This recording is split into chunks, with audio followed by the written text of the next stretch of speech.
So I've talked to Harry a couple of times about the why, and the thing that he has said every time is the why is my life's passion. You can just tell that his passion has been placed here because you look at all of the amazing things that have happened at the Y in large part because of his involvement. Well, he believes in the values of the Y. He knows the impact the Y has on the community. His father, Ken, was a 50-plus year volunteer for the Y, both on the board president twice. You know, between Ken, Harry, and Andrew Dahl, they have more than 100 years of volunteering for our organization. So Harry just, we fit with him. You know, the way our dad approaches situations, he first comes with humility, never boastful, never from a situation that he tries to overpower other people to his will. His ability to relate to an individual, to tug at their heartstrings, to help support causes that are worthy, that he is very passionate about, is something that I think is very unique and something that I've always aspired to learn from. He's always had a passion for the Y, ever since I've known him. I think he was on the board way back then. I first met Harry years ago when I joined the board. Probably was overly intimidated by him for absolutely zero reason because he is just the most genuine man you'll ever meet. He, I think, has a permanent smile on his face. He just is always happy and just ready to help.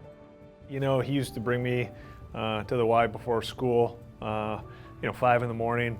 He'd work out in the machines. I would go in the gym and do my tennis workout.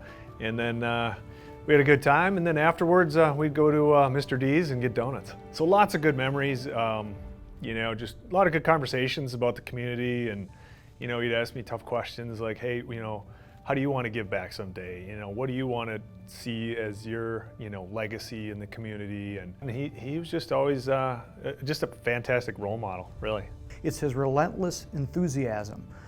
He has a very can-do attitude, and he's somebody who's always looking forward and always optimistic. So, his ability to fundraise is magical. Like, I've never seen anybody quite like Harry, visiting with people, telling the Y story. First of all, he's a very humble person. He's gotten over himself, we all have. But I think his work ethic, his candor, when he would ask for a gift from a fellow businessman, he was candid with us, and it wasn't, he got to the point, cut to the chase, and told you what he needed, and you respected that, and you knew he was going to stay in your face until you made a gift. And so you had so much respect for him, for how hard he worked and what he gave to the Y. How could you say no to this guy? The thing we consistently heard was, Harry's pretty sure that we can raise more, so we're not that worried about it. Or Harry's pretty sure that we can do it, and then everybody believes we can do it, and then we've done it. Well, I think Harry's, first of all, is well known, has done a lot for the community. And so I think, he knows who to call, and he does a pretty good job of it, I think. In our family, there is always an expectation to serve in some capacity.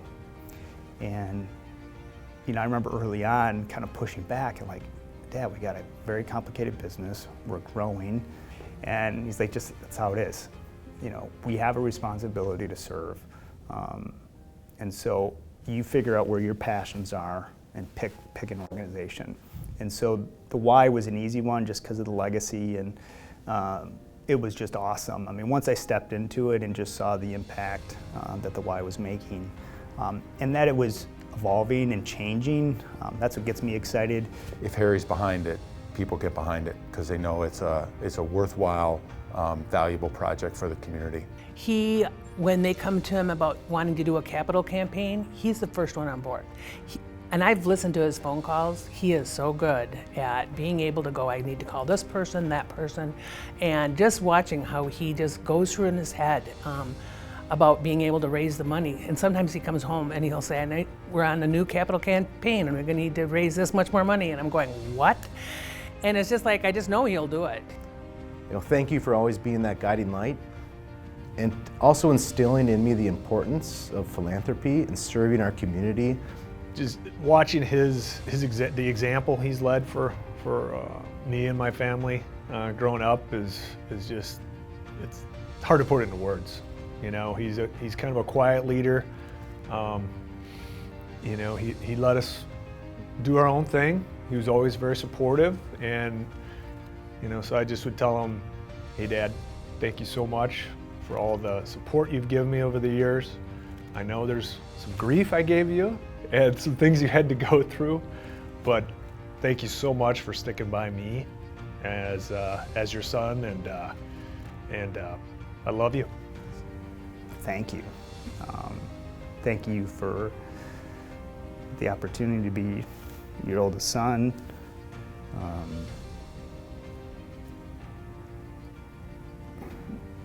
Always there for me. He's amazing at like setting these guardrails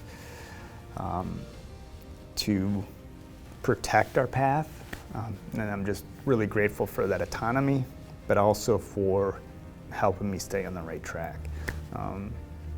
Always up and downs in my life, he's always been there, and I'm just really grateful for him.